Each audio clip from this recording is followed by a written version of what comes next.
Hi everyone, Rene Bastarache here with the American School of Hypnosis. Did your parents ever read stories to you as a child that had a moral to it?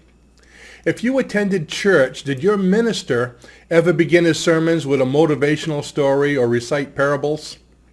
Have you ever attended sales training or motivational webinars where the speaker began with an interesting story or a joke that had a lesson in it to be learned? If you answered yes to any of these questions, then you've experienced this hypnotic storytelling effect. Today I'd like to speak to you about how to hypnotize your children, or virtually anyone, using stories. Including messages in stories is considered a form of covert hypnosis, where suggestions are given indirectly, many times without the person listening to it even knowing it's happening. It's a great way of telling a child what needs to be done without having the fear of them rejecting the message. Storytelling is a great way of delivering suggestions because most stories already have suggestions incorporated in them. You see this most of the time in the writing of fairy tales, nursery rhymes, fables, and yes, parables. Here's an example. One great story to help your child, especially if the child is having problems with lying, would be The Boy Who Cried Wolf. And I'm sure most of you are familiar with that. Here's some other examples. This book here is You're All My Favorites. And of course the lesson to be learned here is parents love each of their children uniquely. The Way I Feel. And the lesson here is it teaches kids various emotions and how to express them with words, because we know a lot of times children express themselves either with anger, with screaming, and sometimes even with being mean to other kids. And this third one here, I love the title, Lacy Walker Nonstop Talker. Try saying that 5 times real fast. The lesson here is the importance of listening, because we know a lot of kids would just talk, and they don't listen.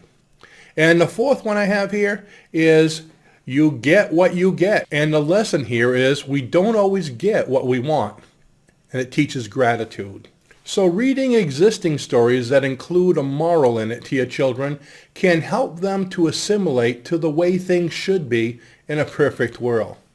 So how do you do it if you don't have a story? What if you have a lesson you want to teach them, but there's not a book available or you don't know where there's a book available?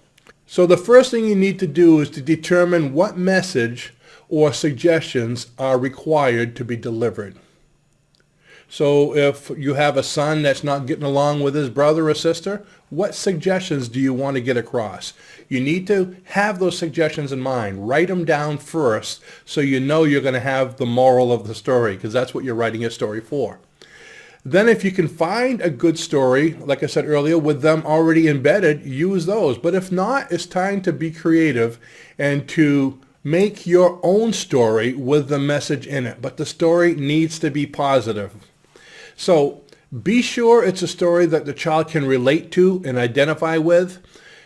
Meaning, okay, children are young. They don't have all the experiences we do as adults. So make the story simple and something that they're familiar with. If they go to school every day, maybe something that happens at school.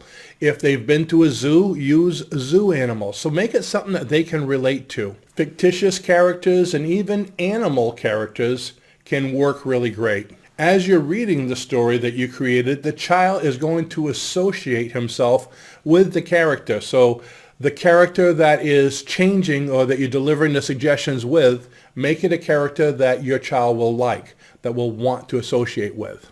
Your story should be very imaginative because, as you know, imagination is the catalyst to hypnosis. So as you're reading the story, they might be watching along with you if you actually, let's say, wrote it out or typed it out, but you could just tell the story, because what they're going to be doing most of the time is just sitting there or lying there if they're in bed, imagining what you're saying, because kids have strong imaginations. You may even want to discuss the story with them once you're finished to make sure that they understand it. But be sure that you don't point the finger at them, letting them know that this is about them and that if they don't change, they're going to be like this. Because what you don't want to create is guilt. This is not a form of punishment. It's something enjoyable. You want them to look forward to being told stories by you so you can help to condition them. If you made it a positive story with characters that they can relate to, don't worry about it. They're going to make the correlation with their imagination, which will create the change in them. Give it a try and be sure to let me know how you did. In fact, if you created a story that you found helped your child, please go ahead and send a copy of it to us so we could post it somewhere on our site for others to use. So if you found this video helpful, I'd like to ask you to please share it with your friends so they can use it for their children. Thanks for watching and have a great day.